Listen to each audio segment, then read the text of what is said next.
with a lot of husbands. They become so used to deferring to their wife's point of view, their wife's emotions. And because women are much more severely affected by emotions, by hormones for sure, and then all kinds of other things like blood sugar levels, sleep deprivation, all kinds of stuff that everybody gets affected by. It's quite a soup. It doesn't mean that they necessarily come out with the best possible ideas for how to handle things. You just painted the perfect picture. Men deferring. Well, by doing that, that's what you meant by I lost my masculinity. I lost my leadership. Which obviously would lead to a big space between you and your wife. Yep. You can't have emotional romantic connection when you've got that stuff going on. But the game afoot then is the guy has to learn how terribly important it is to stand his ground and not let that manipulation knock him off his center, change what he thinks he needs to do.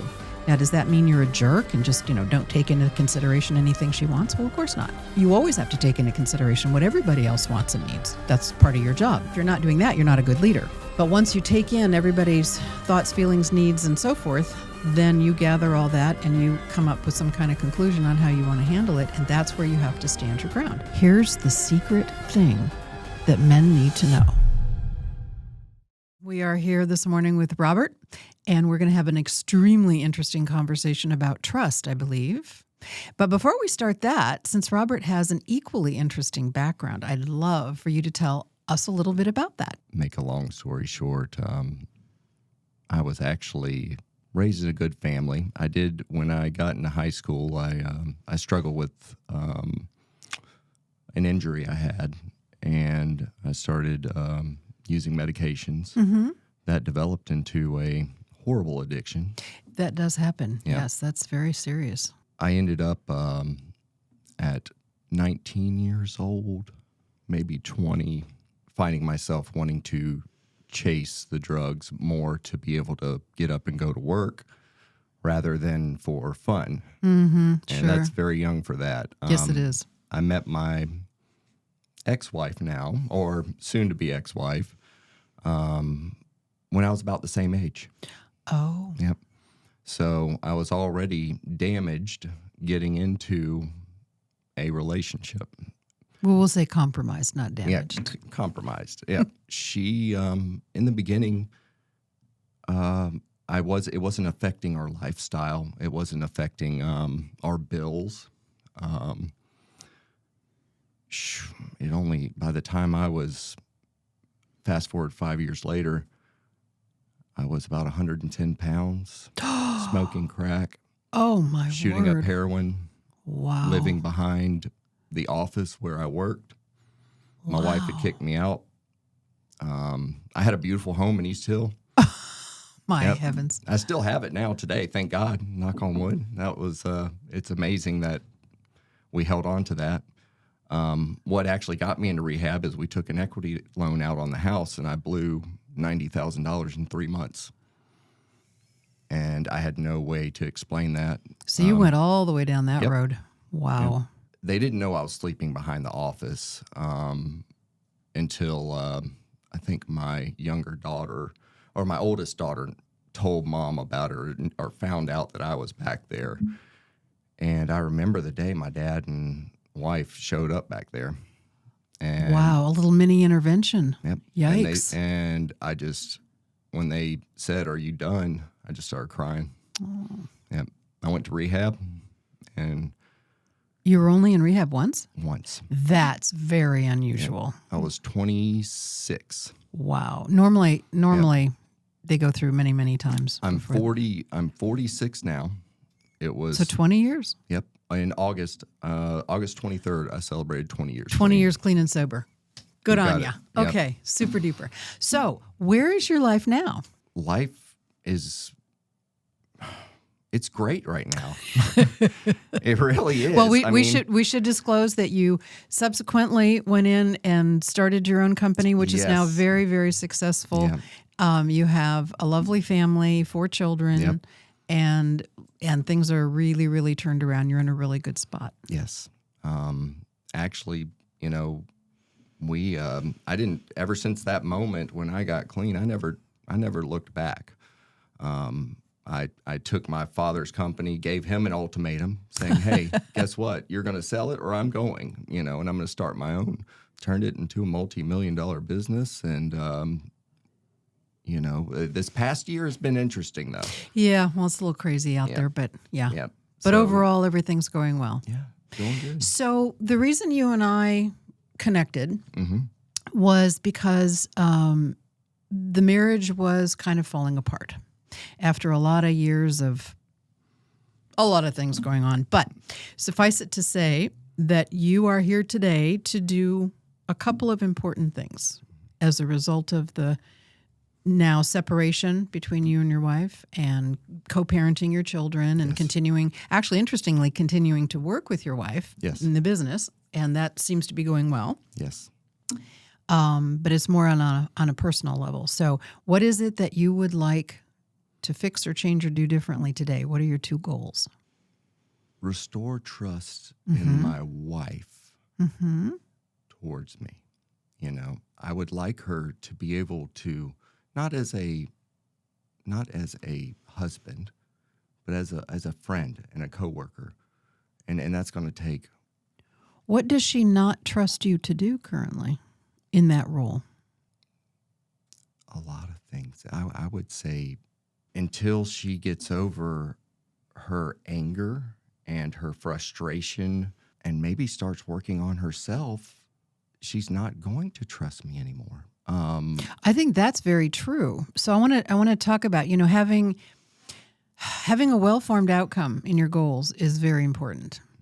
And of course, you can't necessarily make anybody do anything. Trust me, I've tried. So what she ends up doing or not doing is going to be what she chooses.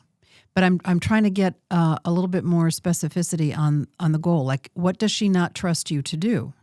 I mean, you show up every day for work. Your company continues to run. You're doing all the things you used to do. You're going to continue to do all those things.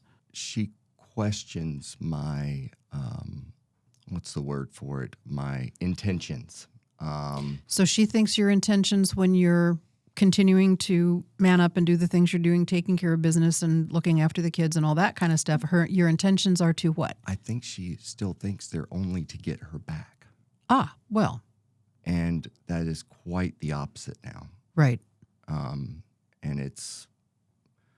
So I don't think that's a matter of trust. Okay. Actually. What if it's possible she just maintains that position? Like, what would that matter to you? Because technically she's allowed to think whatever she wants to think. So if she wants to question your motives or suggest that you have some ulterior motive for doing what you're doing. Maybe that's a me problem. Yeah, that's what I'm thinking. Yeah. So let's go there. How about we talk about what it would be like to sort of cut the emotional cord with her, which you have to do in a lot of other ways as well. Oh, yeah. And just allow her the freedom to think whatever she wants to think, perceive whatever she perceives, because, perception is reality.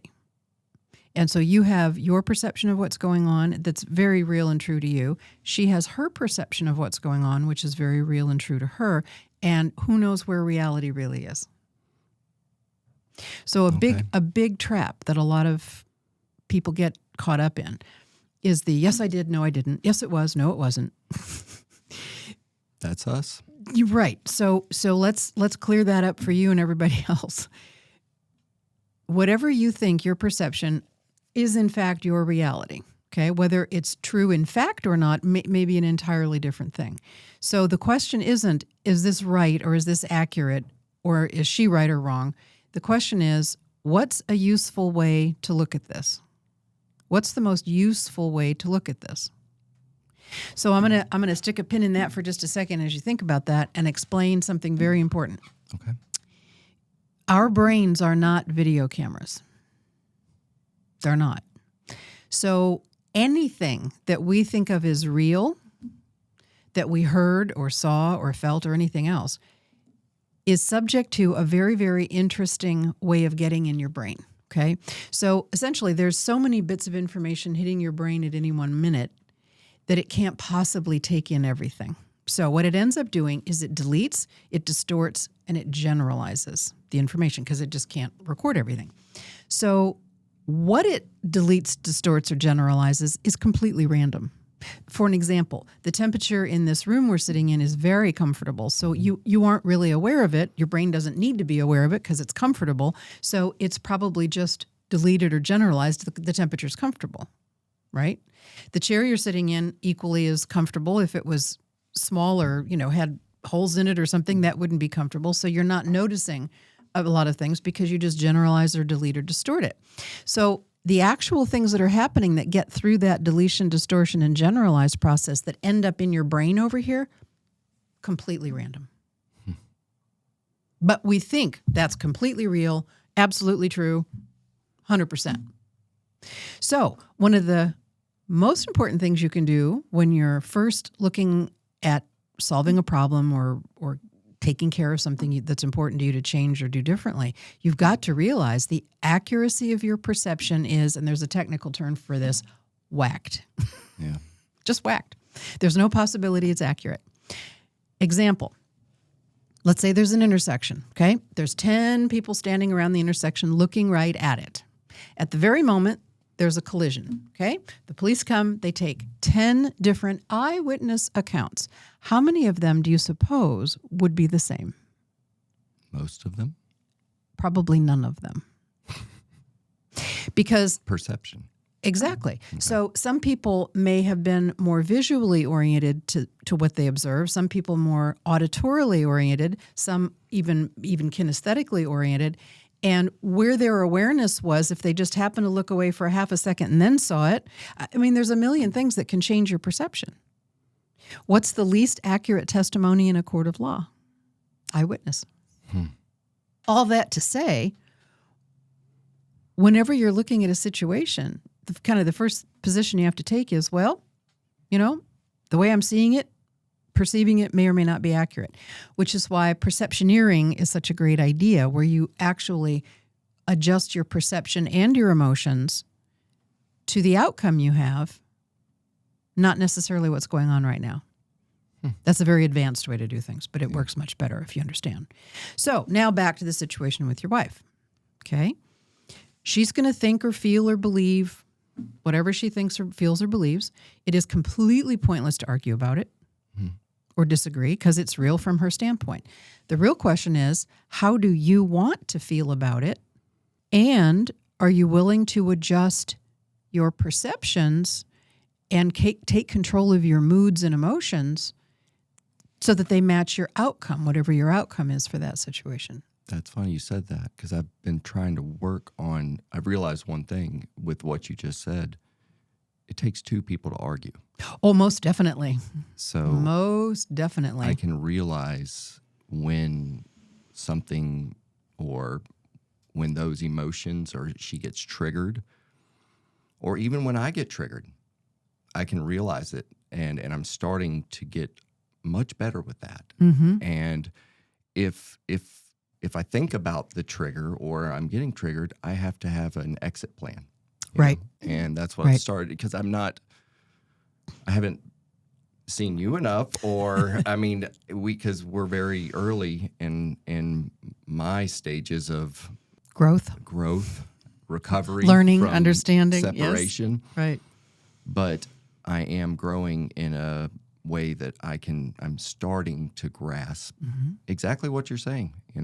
I wish I could understand her, like get into her context of, and it's probably not important. In the grand scheme of things, not really. But to understand someone's motivation, either conscious or unconscious motivation, is a whole nother topic that's quite interesting. Okay.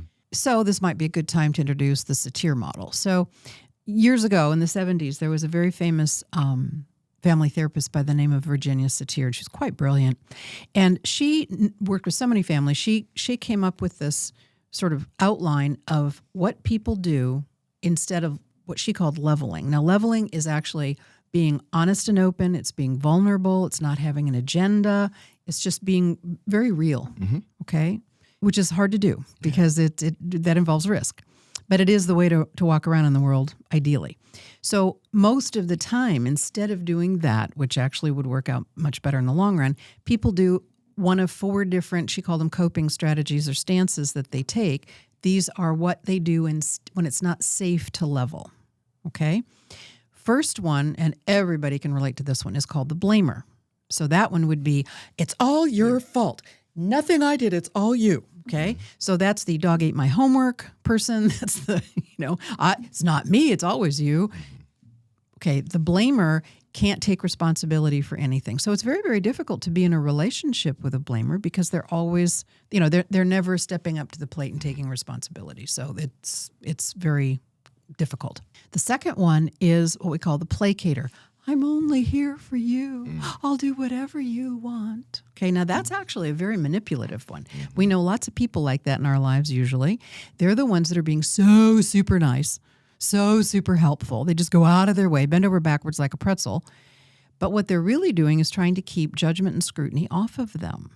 Okay, so they'll be super, super nice to you in order that you're not going to argue with them or accuse them of something or be difficult.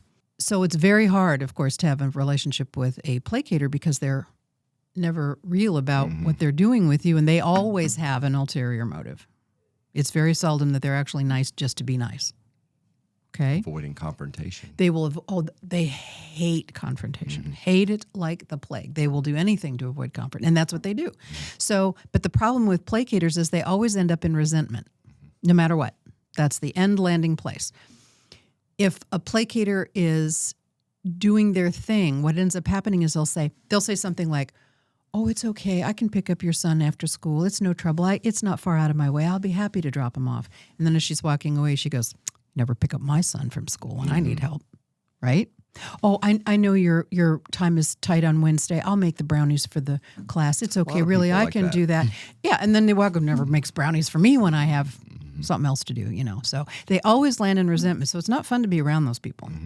And they're very disingenuous.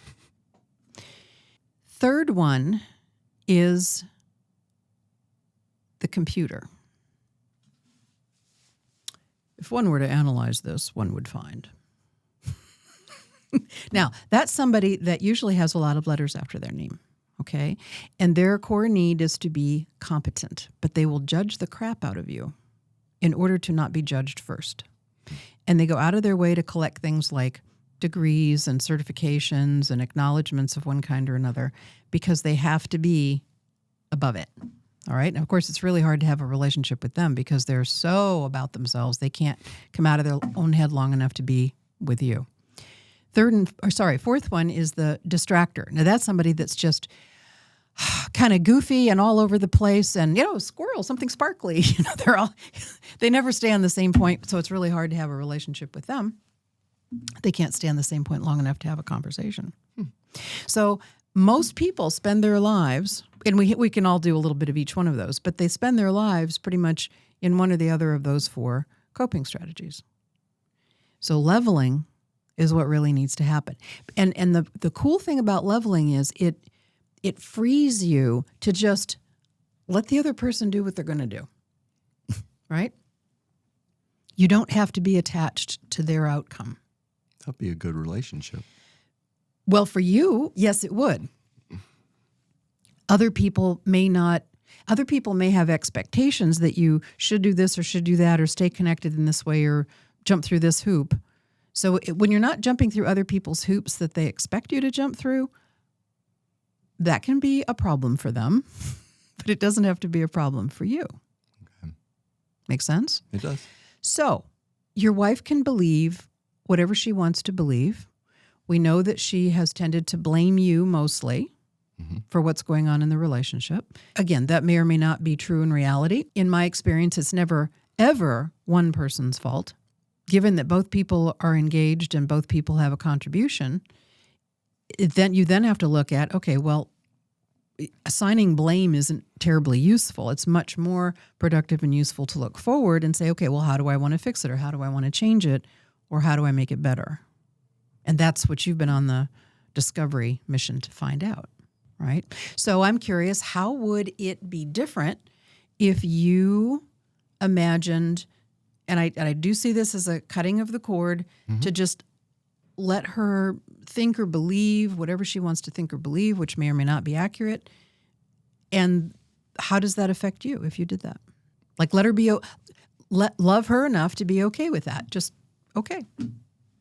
And you're not required to address it or deal with it any particular way. It would be a great way to live, even thinking that with a friend. Sure. But how specifically would your interactions be different, do you think? They would be a lot easier. How? I wouldn't be in my head trying to think about how she feels or what her motivations are and what she, I would just be able to listen and accept the way she feels about something, and if we disagree, agree to disagree. That would be a lot easier. Yes, it would. That sounds nice. Yeah. And it's going to take some time. Actually, time is not the issue. It takes practice. Yep. Okay. So it's literally like, in your head, in your imagination, just keeping all of that at a distance. Okay. And definitely you mentioned a key point, which is coming out of your head. That's a big deal. Yeah. Okay. I've always said the single best relationship skill anybody can have is the ability to come out of their head, notice what's going on in front of them, and respond only to that. That's a game changer, folks. That right there is a game changer. That's how I am at work. And that's funny because most people are. Yeah, you probably do that great at work. You have a very successful company. You'd have to be good at doing that. Yeah. But somehow in personal relationships, we don't carry that skill over. But it's a very good one. Analyzing things in your head, and of course, because you're a dude, worried about what the girl's going to think is always on your mind. Mm-hmm. But there, imagine there's a little dial in there. You could dial that down just a little bit so it gets to a place where it's manageable. In other words, I would like to set the expectation, or maybe your goal needs to be that you would love her enough, because you're always going to love her. She's the mother of your children. Love her enough to let her figure things out, sort out her life, deal with things however she needs to deal with them. And you can love her from a distance. As one human being to the other, one co-parent to the other, but you don't have to be invested in whether she sees things accurately, whether she likes any particular thing. Just have grace and let her be. And you continue to be the kind, loving, thoughtful, helpful dad and co-parent that you are. So it seems like we're kind of pivoting from this concept of you want her to trust you to maybe it's really more that you trust yourself to handle it, respond to it, deal with it in a more useful way and not be tied to whether she approves or likes it or agrees, because she may not. And I think a lot of my feelings and emotions about that are connected to the uncertainty of how the legal separation is going to go. Mm-hmm. Sure. Because ultimately, I want her to be able to, I think the word is feel safe, because I don't think she feels safe enough, because when we do separate, there's going to be a big separation of money, assets, and that's why I think if she fully trusted me, she wouldn't. Whose standards are you going to use for whether she's safe? Of course, mine. Because it didn't sound like it. Yeah. That's why I'm asking. It didn't sound like it. So let's consider a couple of things. Mm-hmm. And first of all, I appreciate very much that you would sincerely want, in a loving way, to make sure she's taken care of to the best of your ability. And that's fine. That's very honorable. But here's the thing.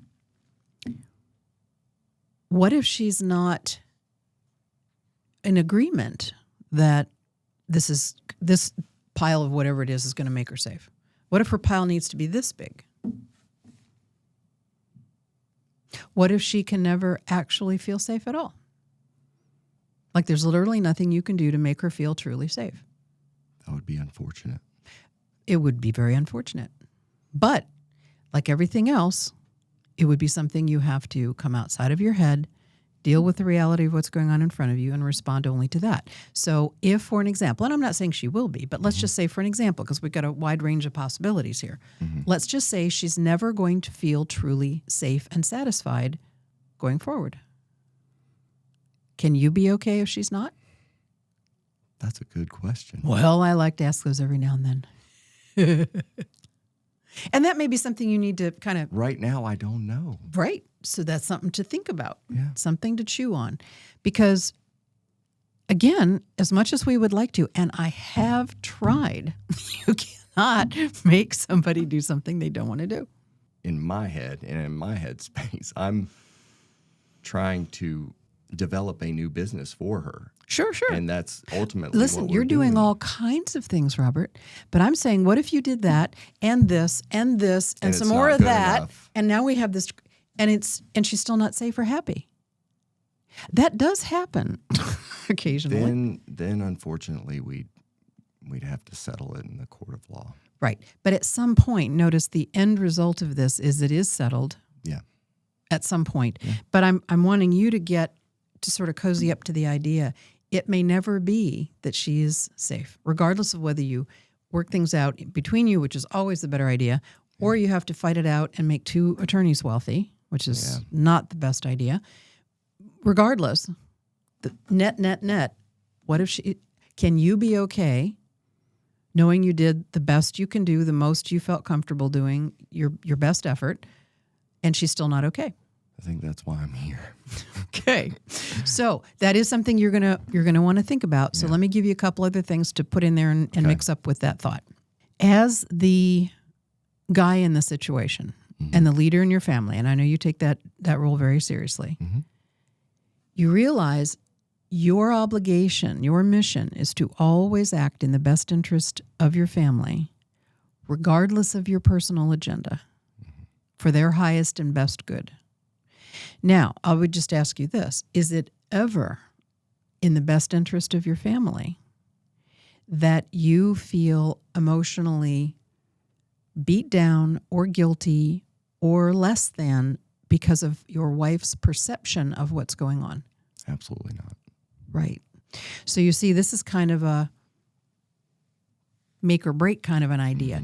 You can go along with what she thinks and have that as your guidepost, or you can choose to have your masculine state of mind, your masculine perception of what's going on that's always requiring you to act in the best interest of the family for their highest and best good. And that's often a very different choice. I would almost say, for me personally, I have terms that I cannot break, And what would those be? And there's a lot of little things that come under these terms. But first and foremost, my children are safe. And this has helped me a lot, setting these terms, is my children are financially okay. They're safe. Always put a higher power, God, first. That is one of my big terms. And I'm trying to get my kids all at one church now. That is very important to me, and we've been dilly-dabbling and finding a new home. That is huge. And then fourth, that I'm happy and safe. And when I say my children, I mean my ex-wife too. And this is going back to what we were just talking about. I do want her to be okay. But by whose definition? Exactly. So let's say your kids, and I'm sure they've done this at some point, say, it's breakfast time and we have that leftover chocolate cake. I'd really like to have chocolate cake for breakfast. Nope. Well, see, they would think that would be what makes them happy. So sometimes in the leadership role, you have to go against what people are quite convinced would make them happy. I get it now. Right? Does that make sense? I get it. And I would have to stick with my terms and stick with what I feel. Always. Okay. As the leader, you will die on any hill that is important enough for the safety, health, well-being of your family in your view. See, this is your view, your perception. That doesn't mean that your perception is always going to be accurate or perfect. It's not. But in the grand scheme of things, it's probably going to be a lot more accurate. I gotcha.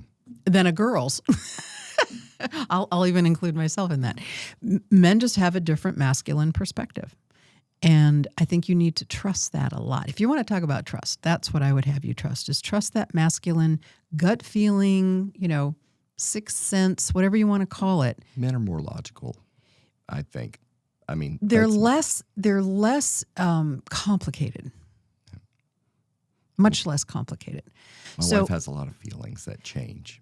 Well, that's Quite true often. enough. Well, all feelings change, but yeah, women are particularly affected by, She acts feelings, on her feelings. and hormones. Well, right. So I'm going to borrow this blatantly from Dave Ramsey, who I absolutely adore.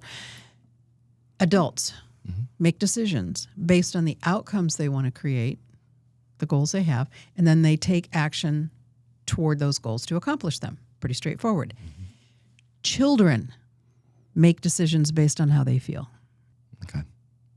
As an adult, I like things that are straightforward. If children make decisions based on how they feel, and you've got 4 of them, they do that all the time. We want adult decisions here because nobody knows how many more laps around the sun they have.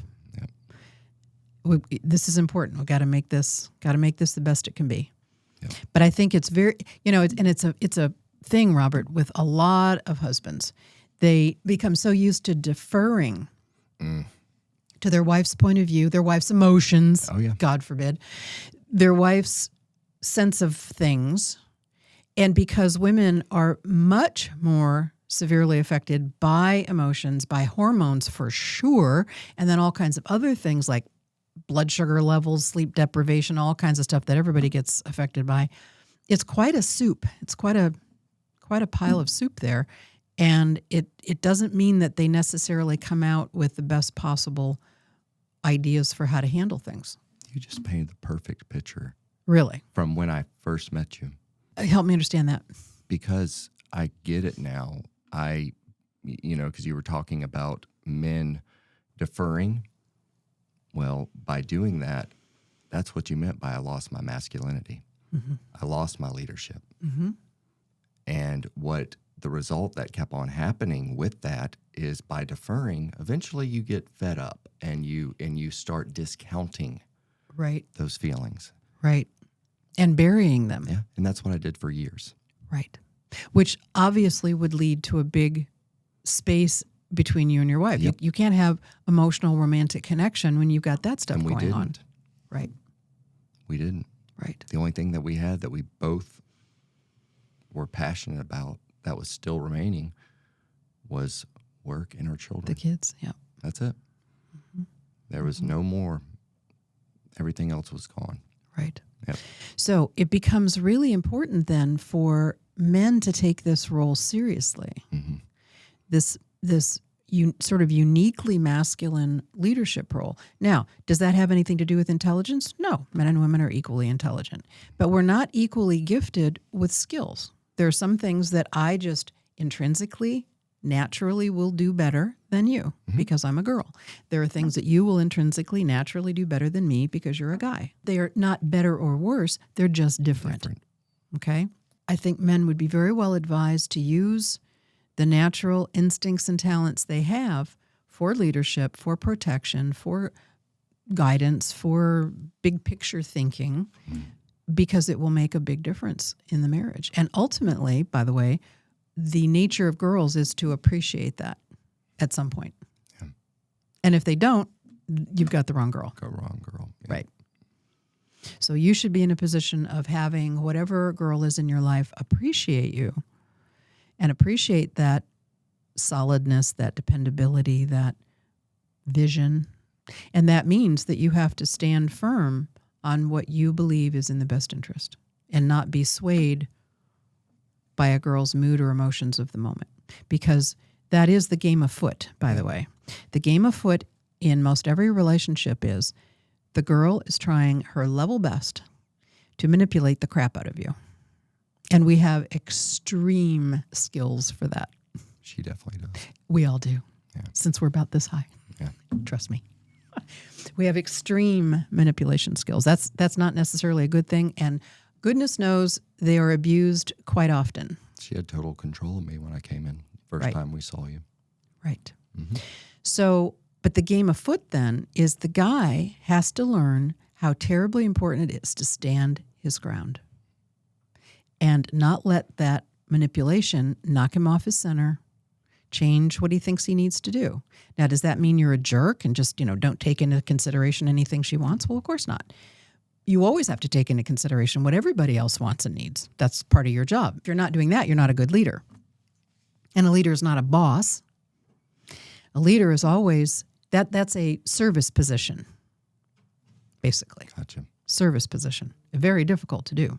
But once you take in everybody's thoughts, feelings, needs, and so forth, then you gather all that and you come up with some kind of conclusion on how you want to handle it. And that's where you have to stand your ground. And make the decisions. Right, because here's the secret thing that men need to know.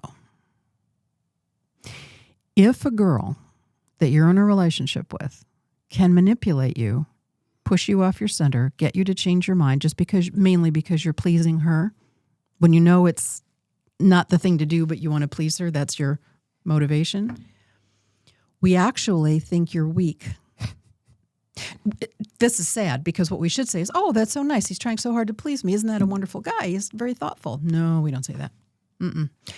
We think of you as weak. And that makes us just want to test more because at the end of the day, we want that solid, dependable, masculine force that makes us feel safe. So see, you've been talking about making your soon-to-be ex-wife feel safe and your kids.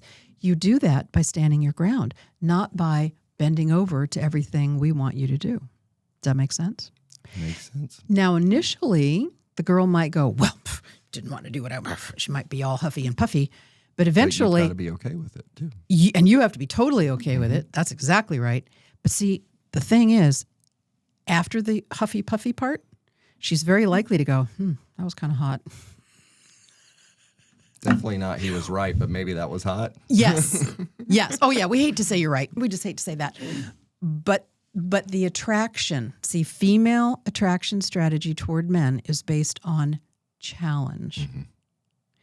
You are not bottom line, this is the secret to the universe for men right now. Women's attraction strategy toward men is based on challenge. That means if you are a challenge and we can't manipulate you, pull you off your center, jack around with you, we like that better. It's just a weird kind of a thing about being a girl. We actually like it better. It works much better. So unfortunately, men don't know this, so they run around trying to be super nice and, tipping over backwards, trying to do everything that the girl thinks she wants, which is not a good plan. So now you have the secret to the universe for girls. Challenge. Yeah. Challenge is the name of the game, buddy. If you can't get me and you like me, it's going to be more of a challenge. Absolutely. And to prove this, because everybody has had this experience, everybody has known at least one guy who was really just a train wreck. He rode a motorcycle, smoked cigarettes, drank too much, wasn't good at work, wasn't good with money, just basically a flake guy. As you think about who you might have known like that, is it true that guy always had women if he wanted one? Yep. Always. Never had a problem with that. And he had too many. And all the guys said, man, that guy's a dick. Exactly. Yeah. He's a total dick. Yeah. But he had women lined up. And it's not like they were all awful women. Some of them were nice. Yep. But every single one of those girls was thinking, I can make him change. Because his attention was on what he wanted to do. That's it. And that's it. That's it. Now, that really is not how you want to be in a good relationship, but it's that mood of being, and here's the mood, needless. Mm-hmm.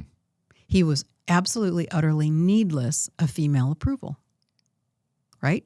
So they're all wandering around going, oh, I know I can change him. I know he'll love me. He'll see the light. I can do this. No way, Jose. When I got clean, I was like that. I was needless. I was goal-driven. Mm-hmm. And our relationship got really strong. Yep, I bet. I bet. And that even when I had destroyed a lot of trust. Sure. But It won't matter. If you're needless, that's like catnip to us. Yeah. You want to know the secret to women? What makes us go after the catnip? That's what happens. Yeah. It is like catnip. Be needless. Be needless. That isn't being thoughtless or rude or unkind or unloving. You can be extraordinarily loving, very generous, extremely thoughtful, and still be needless. And confident. And confident. Right. Because your confidence needs to come from what you think and feel, not what the girl thinks and feels. If she likes what you're doing, think of that as just, icing on the cake. It's just a little bonus. Little bonus. Right. And that's how I've been. The needless thing, I still obviously have work to do because I wouldn't have been bringing up. Well, being needless for a guy is sort of like being mature for the rest of us, for all of us. It's something we always work on. Yeah. It's okay. I think of it as a journey, not a destination. So we've had a different kind of interesting roundabout with this concept of trust today. And it seems, just to kind of recap, that where you started off wanting to have your soon-to-be ex-wife trusting you in some kind of which way, and it really kind of morphed and changed into how you need to trust yourself, your own judgment, your own way of seeing things, and adjust for both of your outcomes, that you can love her and have her continue to feel however she feels or see it however she sees it, while you continue to do what you want and build on that for yourself. And I need to set an end goal Of? when I think it's enough, and for the new business and for her safety. Yes. That's right. It doesn't have to be open-ended. No, and it shouldn't be open-ended. And it should be mostly determined by your generosity, which I trust. Yep. Speaking of trust. So thank you very much for joining me today. This has been lovely. It always is when we talk. Yes. But I really enjoyed it. I hope you did. I did. And we'll Greatly. look forward to next time. Yeah.